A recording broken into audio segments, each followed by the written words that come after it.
Lyon-Montpellier, Oui. les gars. Alors évidemment, scénario de dingue. Et alors finalement, l'anecdote dans le match, c'est aussi les tribunes, c'est-à-dire les banderoles hyper virulentes des supporters lyonnais qui tout à coup sont rentrés super vite et puis à la fin tout le monde était content. Les supporters qui quittaient le stade. Oui. À 4-1 pour Montpellier, les supporters quittaient le stade. Oui, bah, ceux-là, effectivement, ils peuvent. Il y a un truc qui m'a fasciné et qui me fascine. Donc le retournement dans le foot, c'est depuis le début de la saison, quand même, c'est la Casette. Parce que la Casette n'est pas seulement le goléador de l'équipe, celui qui finit, c'est le leader et il joue un rôle énorme. Et c'est vraiment, là aussi, on parlait tout à l'heure, je parlais avec Samba du transfert de l'année, mais le transfert de la Casette, c'est quand même une très très belle opération pour les Lyonnais, parce qu'il remplit pleinement sa mission. Et quand il marque le but du 4-2, donc du 2-4, il harangue tout le monde, il motive tout le monde, et on sent que lui, en tous les cas, il l'a dit d'ailleurs après l'interview, lui, dès ce moment-là, a cru que le retournement était possible. Alors, est-ce que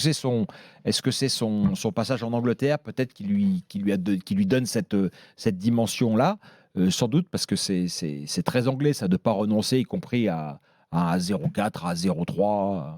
Effectivement, je pense qu'il y a quand même beaucoup de choses à dire et un focus à faire sur la Casette. Parce que, pourtant, j'aime pas ça, dire qu'un joueur fait la diff. Dans une saison, je l'ai dit pour Terrier à Rennes, parce que malgré tout, je pense que c'était le cas. Et je pense qu'effectivement, et contrairement à ce qu'on a pu dire parfois sur l'idée globale de faire revenir les anciens en disant on a mis un peu tout le monde dans le même bain en disant c'était pas forcément une bonne idée. Il faut reconnaître que c'est pas forcément globalement une bonne idée, mais en l'occurrence, c'était une très bonne idée.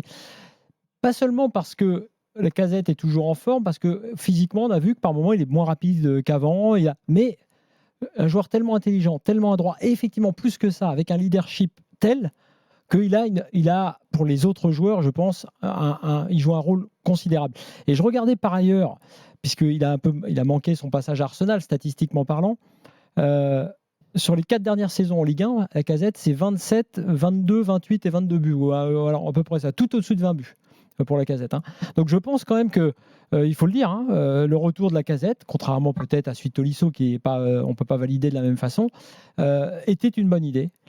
Parce que tu as besoin de leader, tu as besoin d'une âme, et que ce gars-là, quand ça n'allait pas, alors vraiment dans la première partie de la saison, j'avais remarqué, y compris, tu sais, on l'avait vu, il avait ce problème de voix, et malgré tout, il tenait à venir en conférence. Il aurait très bien pu dire j'ai un souci en ce moment, je vais me faire opérer. Il s'est fait opérer des cordes vocales. Il venait dans des moments très très durs, avec une voix altérée, je te jure que ça jouait, pour défendre, et y compris parfois avec lucidité, c'est en disant ce qui n'avait pas été.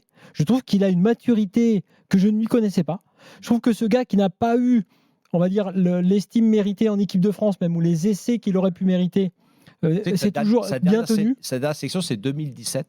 Et on s'en rappelle pourquoi. Parce que son dernier match en équipe de France, c'est quand même incroyable, il signe un doublé en Allemagne. Il signe un doublé en Allemagne et il n'a jamais été rappelé en équipe de France. Alors évidemment, ça doit être ces années unique. ratées à Arsenal, effectivement, explique en partie cela. Raté, voilà. Jugé raté, en tout cas. Il a eu été de la concurrence, il y a des entraîneurs qui ont moins cru en lui aussi, etc. Bon, mais après, oui, c'est pas, il n'a pas explosé comme mais il aurait. Effectivement, moi, je suis d'accord pour dire. Il a mis 100 buts en Ligue 1 avant de partir. Ouais, je pense quand même qu'effectivement, là, je suis d'accord. Pourtant, je suis un fervent défenseur de Giroud, qui fait partie de ceux qui, entre guillemets, lui ont pris les places, mais. Non, mais il n'a pas eu suffisamment. Il y a combien d'attaquants qui ont été appelés en équipe de France depuis 2017. Il n'a pas eu suffisamment sa chance. Alors, il y avait une histoire, parce qu'une fois, ça s'était mal passé, soi-disant dans le groupe, dans le comportement. C'est très surprenant, parce que la raison avancée à l'époque de son nom d'appel en équipe de France, c'était son comportement. Quand on voit sa carrière, dans le groupe, il s'était mal comporté. Regarde, Arsenal, pourtant étant dans la rotation, étant sur le banc, il n'a pas la réputation d'être il y avait une effet précis pour. Non, mais c'est dire aussi la politique en équipe de France. Je veux dire la politique y compris entre joueurs, la guerre du vestiaire. Quand parfois quelqu'un te veut du mal, et même s'il a eu peut-être une attitude un tout petit peu déplacée, si des joueurs en place l'ont fait ressentir au sélectionneur, ça a pu jouer aussi. Ce que je veux dire, c'est qu'effectivement, il ne méritait pas d'être aussi peu appelé eu égard à ce qu'il a fait, parce que tu as raison sur les stats en France, et surtout l'attitude. Ce mec porte l'équipe dans les mauvais moments comme dans les bons, parce que là aujourd'hui, à 1-4, c'est quand même très très chaud pour tout le monde. Alors, aujourd'hui, c'est la confirmation aussi, pour moi, d'un gars. Moi, je l'ai vu à Strasbourg la semaine dernière. C'était le meilleur Lyonnais, Barcola. Triple passeur décisif. Barcola, très franchement, je lui souhaite une grande carrière. Bon, évidemment, c'est toujours très tôt, c'est trop tôt sans doute pour le dire, mais enfin, Là, à ce stade de développement, il a tout pour y arriver, le gars. Tu vois ce qui est intéressant. Joueur intelligent, très rapide. Franchement, c'est. Ouais, et puis il est bluffiste. Hein. C'est de la formation lyonnaise type. Hein. Et là, t'as pas le quadruplé sans Barcola ce soir. Non. Mais la Casette dit aussi dans son interview d'après-match que vous avez dû écouter comme moi. Il dit que Barcola est un joueur qui a besoin de confiance et qu'il laissait lui, en tant qu'ancien, lui amener ça. Et Cherki et Barcola avec la Casette. Ça peut être autre chose, peut-être que ça peut être la chance de ces deux jeunes hommes. Je ferai la différence parce que, alors pour revenir à Barcola, parce que j'ai bien suivi ce dossier-là, étant fan et l'ayant pris dans mon équipe MPG très tôt, Barcola est un joueur que tous les supporters, enfin les fans qui vont voir aussi la réserve, qui connaissent les jeunes joueurs lyonnais, avait repéré depuis longtemps et dont on demandait la titularisation. Édouard G le premier. Non. Tous les ans, il t'en ramène 3-4. Non, mais pas tous. Je te jure, souvent tu les oublies aussi vite qu'ils sont arrivés. Gilbert, je te dis vraiment que celui-là en particulier. Alors après, tu sais ce que c'est pour un jeune.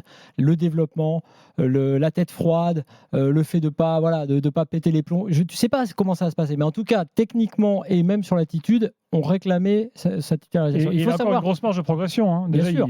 Mais il faut savoir qu'il bénéficie quand même. Il n'a pas eu facilement sa place. Des problèmes de Toko Ekambi, c'est ça aussi qui a permis de le mettre en place, et notamment en Coupe de France, et donc après de garder sa place parce que Laurent Blanc n'était pas persuadé, il le disait lui-même, de vouloir titulariser des jeunes comme lui. Peut-être trop tôt, trop vite, comme ça. Donc c'est une belle réussite, mais il faut regarder quand même, à contrario, je trouve, Cherki. Parce qu'évidemment, Cherki est un très bon joueur, il a fait quelques belles choses, mais le nombre de touches de balle. Ce que j'aime chez Barcola, c'est que, comme Benzema parfois à son époque, c'est tu dois tirer, tu tires, tu dois passer, tu passes. Barcola est un joueur globalement qui fait comme ça. Cherki, non. Il va faire beaucoup de choses, il va faire des différences, il est capable aussi. Il beaucoup de buts aujourd'hui quand même. Oui, bien sûr, mais c'est un très bon joueur. Mais lui, la différence, il passera le cut, s'il simplifie. S'il touche moins le ballon, s'il accepte de ne pas être le sauveur, etc. Mais moi, je répète toujours, moi je suis d'accord avec tout ce que tu dis sur Cherki, évidemment qu'il a plein de progression, mais très très jeune joueur, encore malgré tout, voilà. Oui, mais c'est effectivement, est-ce que lui, comme Barcola d'ailleurs, est-ce qu'ils suivront la progression, l'écoute? J'entendais Laurent Blanc, je l'avais dit ici, dire des choses très intéressantes sur Cherki, j'imagine qu'il les lui dit. Bien sûr. Donc soit Cherki en gros écoute et progresse avec ça, soit il ne le fait pas. Et Lyon progresse. Il faudrait d'une grande. Même si le match d'aujourd'hui il est assez exceptionnel, voilà, c'est un scénario. Oui, mais tu as vu dans ce match, dingue. Tu vois aussi tout ce qui ne va pas à Lyon. Oui, bien sûr, exactement. Tu as eu un concentré sur 1h30 de tout ce qu'est Lyon cette année. Exactement. Si tu n'as pas la Casette, alors je reviens à la Casette, parce que c'est pour ça que je disais ça. Si tu n'as pas la Casette. Si tu n'as pas Montpellier qui aide un peu aussi, parce que Montpellier se sont de façon incroyable totalement arrêtés à 4-1. Alors tu as entendu ce qu'a dit Jordan Ferry aussi, qui est un peu lunaire. Non. Jordan Ferry après le match, donc interview d'après-match, qui charge ses coéquipiers, les remplaçants, ceux qui sont rentrés. En gros, qui dit si on peut pas compter sur ceux qui entrent en jeu, ça va pas être possible. Ambiance ce soir. Après Montpellier, tu as aussi un truc, c'est qu'ils jouent plus rien. Dommage pour le donc tu joues plus rien, donc tu joues plus libéré, donc ça. Quand même, Gilbert, quand tu mets 4-1 à Lyon. Non, attends, 4 buts à Monaco. T'as un joueur qui réussit à quadrupler. En 2 semaines, ils ont mis 4 buts à Monaco et 4 buts à Lyon. Non, franchement. Ils ont un attaquant exceptionnel, Montpellier. Ils ont un mec exceptionnel, je suis d'accord. On l'a dit d'ailleurs quand. Ça fait plusieurs semaines, plusieurs mois qu'on en parle dans l'after. Oui, tout à fait. On avait parlé avec Nico Jamin récemment, puisqu'il y avait eu. Il y a une somme qui a. Soit une clause, soit des sommes qui étaient évoquées pour son transfert. Et donc tout le monde s'est demandé si ça valait vraiment. Moi, je pense effectivement que c'est un joueur au-dessus. Il y a toujours une part de pari sur un joueur de 20 ans, mais bon. Un joueur de 20 ans qui est à bientôt 20 buts en Ligue 1, il a combien là ce soir? Il a 17. C'est très très fort. C'est un peu difficile pour le joueur le soir du match où tu as mis 4 buts et que tu as perdu.